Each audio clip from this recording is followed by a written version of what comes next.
இவன் வேற வர சொல்லிட்டான், ஆனால் ஃபோன் பண்ணால் எடுக்க மாட்டான். ஒரு லோ பட்ஜெட்டில் லேண்டு கேட்டது இவன்ட்ட தப்பாக போச்சு. இந்த ஏரியாவில் வந்து லேண்டே கிடைக்காது ஒரு லோ பட்ஜெட். சார் வணக்கம் சார். சார் சொல்லுங்கள் சார். எங்கே சார் வரீங்க? சார் நம்ம சென்னை சார், மேல்மருவத்தூர் சரௌண்டிங்கில் வந்து லோ பட்ஜெட்டில் ஏதாவது இடம் இருக்குமான்னு பார்க்க. நம்மகிட்ட இருக்கு சார், 1600 சூப்பரான ப்ராப்பர்ட்டி ஒன்று வச்சிருக்கோம் சார். சார் என்ன சார் ஜிஎஸ்டி ஓரமாக வச்சிருக்கோம், வாங்க வந்து காட்டுறோம் வாங்க சார். என் ஃப்ரெண்டே வந்து 2000 சொன்னா நீங்கள் 1600 சொல்றீங்களே, பரவாயில்ல. அருமையான இடம் சார், வந்து பாருங்க சார். சார் நம்ம ஜிஎஸ்டி வந்து எவ்வளோ தூரமா இருக்கும்? ஒரு 4.5 கிலோமீட்டர் தம்பி இருப்பா. என்ன சார் சொல்லுங்க சார்.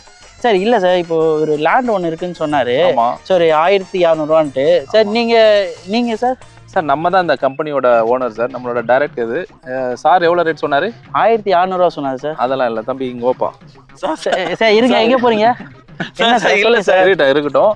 இப்போ இந்த மாதிரி விஷயங்கள்லாம் நீங்க யாரும் பார்த்து ஏமாற வேணாம். ஸ்க்ரீன்ல தெரியுற நம்பருக்கு எல்லாம் கவுண்ட் பண்ணீங்கன்னா நம்ம direct company ground square reality green சிட்டின்ற ப்ராப்பர்ட்டி பார்த்தீங்கன்னா வெறும் 555 ரூபாய்க்கு இந்த மணி பீரியட் நம்ம லான்ச் பண்ணிட்டு இருக்கோம். இது நிறைய ஏஜென்ட் எந்த ஒரு டிஸ்டர்பன்ஸும் கிடையாது. ஸ்க்ரீன்ல தெரியுற நம்பர் கான்டாக்ட் பண்ணீங்கன்னா உங்களுக்கு எல்லா தகவலும் கரெக்டாக நம்ம கொடுத்துருவோம் சார். நீங்க தாராளமாக வந்து நம்ம மனைவி பார்வையிடலாம் சார். சார் 550 தானா சார்? வெறும் 550 சார். இல்லை சார், தெரியாம சொல்லிட்டேன் சார். சரி மன்னிச்சிருங்க. சரி சார், இந்த மாதிரி நீங்க வெளியில நிறைய பேர்கிட்ட போய் ஏமாறாதீங்க. ஸோ டைரக்டா ஸ்க்ரீன்ல தெரிய நம்பர் கால் பண்ணீங்கன்னா உங்களுக்கான மனையை உங்களுக்கான ரைட் பர்சன் வச்சு இந்த இடத்தாண்ட சுற்றி காமிச்சு ஒரு பட்ஜெட்டான விலையில் நம்பி வாங்கலாம். ஸோ உடனே வந்து விசிட் பண்ணி பாருங்க.